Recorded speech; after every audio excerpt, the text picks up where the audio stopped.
you erase the map. The scouts that come out the next morning cannot find their way back. The trail is gone. The kitchen is no longer on. This exoskeleton is waxy. Without soap, the peroxide beads up and runs off. With soap, it sticks, it penetrates. It oxidizes the spiracles, the breathing holes along the side of the roach's body, and the insect suffocates within minutes. Visible ones, you set the trap they walk into without realizing. Mix 1 cup of 3% hydrogen peroxide with 1. Spray every roach you see directly. Then spray the seams behind the refrigerator, the gap between the stove and the counter, the hinge of the dishwasher door, the little weep holes in the back of the lower cabinets, the underside of the sink trap. These are the highways. Do it after dark, because that is when roaches travel. Repeat every 3 nights for 2 weeks. By night 9, you will stop seeing them on the counter. By night 14, the egg cases, the little brown capsules they leave behind in dark corners, will have hatched, and the nymphs will have walked through residue you laid down and died before reaching food. That is 1 bottle. That is 1. Because once you understand the principle, oxidation kills soft tissue, soap makes it stick, repetition breaks the life cycle, you can apply it to every pest in the house. There is a reason this knowledge was buried, a reason your grandfather knew it and you do not. I will get to it in just a few minutes. First though, let me get into ants, because ants are where the science gets genuinely strange. There is a study published in the journal Evolution where researchers fed ants a honey solution spiked with hydrogen peroxide. Healthy ants avoided it. The mortality rate jumped from 5% to 20%. But when the same ants were infected with a parasitic fungus called Beauveria bassiana, the death rate from the fungus alone was 60%. With peroxide, it dropped to 45%. The ants knew the dose, they self-prescribed. What does that mean for your kitchen? It means hydrogen peroxide already exists in the ant world as a chemical signal.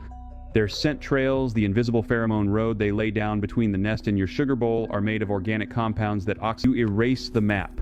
The scouts that come out the next morning cannot find their way back. The trail is gone. The kitchen is no longer on, and where it goes. Then mix equal parts 3% peroxide and water in a spray bottle. Spray the entire. Strip the bed completely. Take the mattress off the frame. Mix 1 cup of 3% peroxide, 1 cup of water, and 1 teaspoon of dish soap in a spray bottle. Spray every seam of the mattress, both sides. Spray every joint of the box spring. Spray every screw hole and crack in the bed frame. Spray the baseboards within 6 feet of the bed. Let it dry completely before you remake the bed. Then repeat every 4 days for 3 weeks. Extension research from the early 2000s documented oxidative treatments as effective against bedbug populations when applied consistently. That is the key word, consistently. 1 spray does nothing. The 3-week cycle works because bedbug eggs hatch in 6 to 10 days. Your first spray kills the adults. The eggs you missed hatch into nymphs 4 days later and crawl through the residue from your second spray. The eggs from those nymphs hatch and walk through your 3rd spray. By week 3, the entire life cycle has been interrupted. Fleas work on the same principle but with a different application. If you have carpet and pets, the adult fleas on the animal are maybe 5% of the infestation.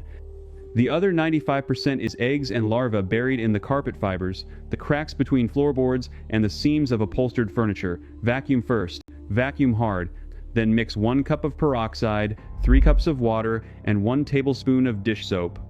Mist the carpet, do not soak it, and pay special attention to baseboards, the edges of the room, and any spot the dog or cat sleeps.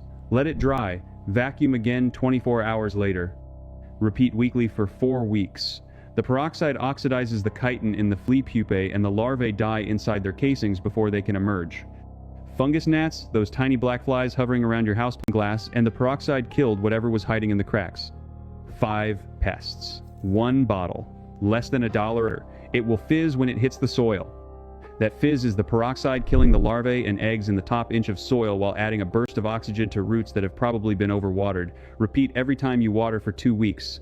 The gnat life cycle collapses. Combine that with a few yellow sticky traps for the adults and let the soil dry more between waterings, and you will clear them faster. Do this once a day for 4 days. The colony outside will keep sending scouts, but every scout that walks your kitchen comes back. Grain product, flour, oats, rice, cereal, pasta, because the larvae are in there, with undiluted 3% peroxide. Pay attention to the corners and the underside of the shelf above. Let it sit 15 minutes, wipe dry, then before you restock, transfer everything into glass jars with sealed lids. The moths cannot lay eggs in product across the whole list, and we have not even gotten to the part that genuinely shocked me when I learned it. Now, if you already own a house of oxygen to roots that have probably been overwatered, repeat every time you water for 2 weeks. The gnat life cycle collapses. It will fizz when it hits the soil. That fizz is the peroxide killing the larvae and eggs in the top inch of soil while adding a burster. It will fizz when it hits the soil. That fizz is the peroxide killing the larvae and eggs in the top inch of soil while adding a burster. Combine that with a few yellow sticky traps for the adults and let the soil dry more between waterings, and you will clear them faster and cheaper than anything on the shelf at the garden center. Pantry moths get treated differently. Empty the affected cabinet completely. Throw out any openings with undiluted 3% peroxide. Pay attention to the corners and the underside of the shelf above. Let it sit 15 minutes.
A mouse can lift it with its nose.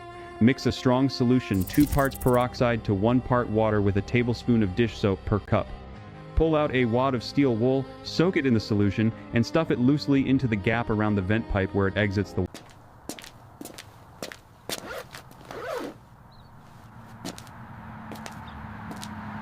mouse that does try to chew through it a chemical experience it will not repeat.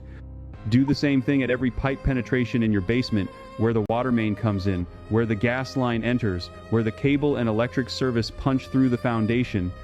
There are gaps around. The peroxide deters, the steel wool blocks. The combination works for years. Move to the basement windows.